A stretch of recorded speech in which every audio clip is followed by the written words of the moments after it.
Puno.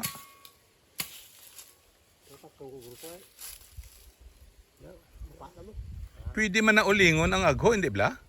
Di man. At least mapuslan, makwartahan. Habol na binangon mo.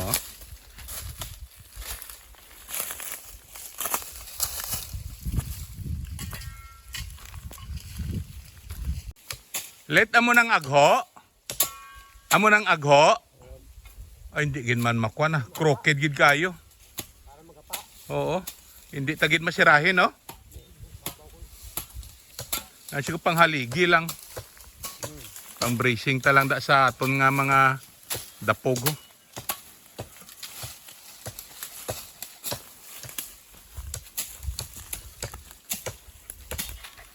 Pila na estimate mo, White, sang pila ka puno na? Tulutan ako ko daw. Sobra magin man siyen mo. Way pa. Pinang markahan mo lang, anay? O, sige. Oo, sige.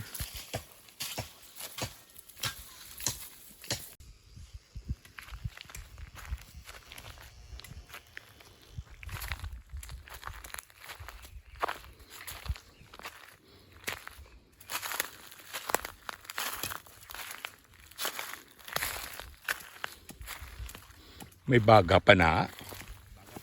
Hindi poga.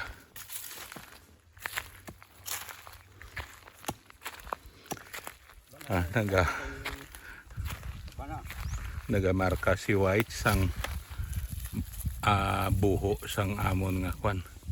Matam na nga kalamansi. Pangmarkahan na namon kundi ni buho mabuho. Agin sunog nila niyang ano na Jimilia? Jimilina? Tapson ta lang na. Ulingon mo na. Pwede pa mauling siguro na. Oo.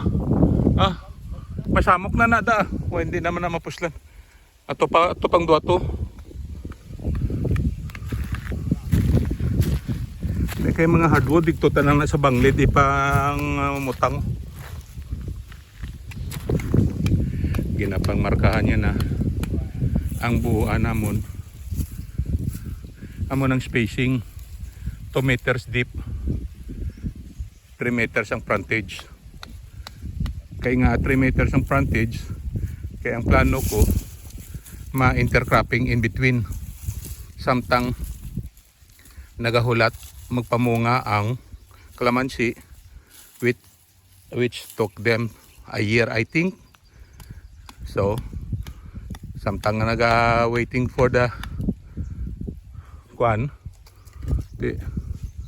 matanom kami in between kung ano lang da.